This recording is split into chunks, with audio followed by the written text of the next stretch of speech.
Olá, meus irmãos, graça e paz. Nós terminamos a última Santa Ceia do último domingo do ano de 2025, o ano de buscarmos a face do Senhor Jesus e vivermos o melhor vinho. E esse foi o ano esperadamente, o melhor das nossas vidas até então. Presenciamos tantos milagres, curas, restaurações, libertações, pessoas sendo salvas por Cristo, recebendo a presença de Jesus e seu Espírito Santo. E o tema deste ano retrata o primeiro milagre de Jesus Cristo que aconteceu em um casamento, nas bodas. E é algo muito profético, porque nós aguardamos o cumprimento da profecia completa, onde estaremos nas bodas do Cordeiro com Cristo Jesus eternamente. E estaremos ali adorando eternamente. Então, naquele momento, Jesus Cristo pediu para que enchessem as talhas de água, e os homens tiveram que encher. Quem tem que se encher do Espírito somos nós. Então, ele pede para que seja levado ao mestre-sala, e quando eles levam aquela água transformada em vinho ao mestre-sala, o mestre-sala diz: vocês fizeram algo extraordinário. Porque geralmente se dá o vinho inferior no final. Porque o vinho melhor eles servem antes, quando as pessoas já estão satisfeitas, então no final eles servem um vinho inferior, mas vocês fizeram o contrário, vocês deixaram o melhor vinho para o final. E a vida com Jesus é assim, o melhor fica para o final. A vida de Cristo foi assim, naquele tempo os reis tinham vindo, os profetas, as pessoas estavam cansadas da religiosidade, mas o melhor Deus havia deixado para o final, que é o próprio Cristo, na plenitude dos tempos. Ele é o melhor vinho para a sua vida. Talvez você já bateu em tantas portas, já fez tantas coisas e nada funcionou, você decepcionou com tantas pessoas, buscou em tantas fontes, mas Jesus Cristo é o melhor vinho. Ele é o melhor de Deus para a sua vida. E o sangue dele nos purifica de todo pecado. Por isso nós temos cantado aqui na igreja, nada além do sangue. Só o sangue dele nos salva do pecado. Só o sangue dele nos livra da condenação do pecado. Por isso Jesus disse: eu sou o caminho, a verdade e a vida, ninguém vê ao Pai senão por mim. E a Bíblia declara que nós não fomos comprados com ouro, prata ou coisas corruptíveis, mas com sangue precioso de Cristo, entregue por nós, santo e imaculado. Por isso nós precisamos glorificar ao Senhor com nossos corpos. O Senhor Jesus disse na sua palavra: não se deita vinho novo em odre velho, porque do contrário o vinho vai se estragar, o odre vai se entornar e ambos vão se estragar. Mas se deita vinho novo em odre novo e ambos se conservam. Da mesma maneira, não tem como a gente viver o novo de Deus sem nos tornarmos novas criaturas. E é por isso que nós temos que morrer para o nosso velho homem, para o nosso pecado, para a nossa carne. Jesus disse: aquele que não nascer de novo não poderá entrar no reino dos céus. Se alguém está em Cristo, as coisas velhas ficaram para trás, diz que tudo se fez novo. Então a palavra de Deus declara sobre a experiência de Isaías. Quando Isaías teve uma visão da glória de Deus, ele viu a glória de Deus e ele disse: ai de mim, porque sou um homem de lábios impuros e habito no meio de um povo de impuros lábios. Então naquele momento o Senhor enviou um serafim com a brasa viva do altar e purificou a boca de Isaías. A vida de Isaías nunca mais foi a mesma depois dessa revelação da glória de Deus.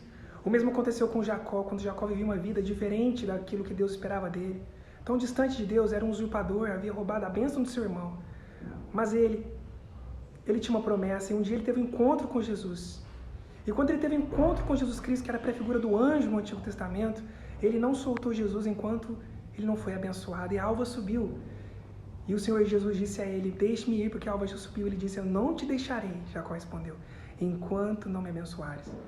Então o anjo deslocou a coxa de Jacó e disse: qual é o seu nome? Ele disse: Jacó. Então ele disse: você não se chamará mais Jacó, mas Israel, porque como príncipe lutaste com Deus e com os homens e prevaleceste. Naquele exato momento, Israel, Jacó, passou a viver uma nova história, porque ele se tornou um vaso novo. Será que nós estamos dispostos a nos permitirmos ser quebrados e feitos de novo?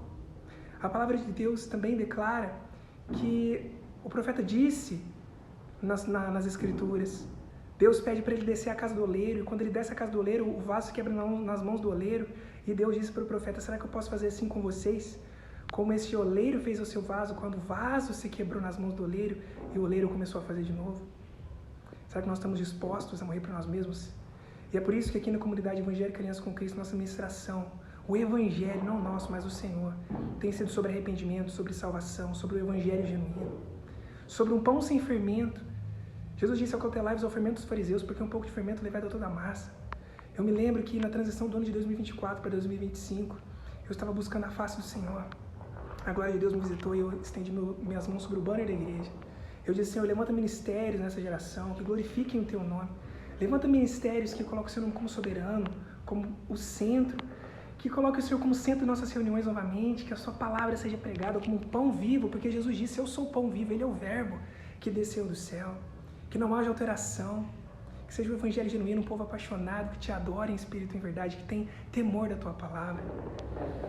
E eu me lembro que o Senhor despertou a pastora Renata na revelação para que a Aliança com Cristo retornasse. E eu creio que esse é um tempo, que foi um tempo onde muitos foram levantados e muitos caíram. Mas eu creio que o Senhor Jesus está levantando uma igreja poderosa, pura, como uma noiva adornada, ataviada para o seu noivo. Assim como Jesus Cristo levantou a pastora Renata, que também teve uma revelação da face de Jesus, e a vida dela foi transformada, ela tinha uma profecia na vida dela, mas quando Jesus Cristo se revelou como o noivo dela, a vida dela foi transformada de tal forma que ela nunca mais foi a mesma. E ele se revelou como sendo o noivo dela, pessoalmente. E ela tem esse chamado de noiva, apaixonada, que vem sido uma representante da igreja do Senhor Jesus para nós, que precisamos estar prontos, ataviados como uma noiva para o seu noivo, para a glória do Senhor Jesus, para a volta dele. E eu me lembro que no noivado da pastora, naquela cerimônia em 2016, onde foi oficializado aquele noivado, eu estava com o cálice e o pão nas mãos.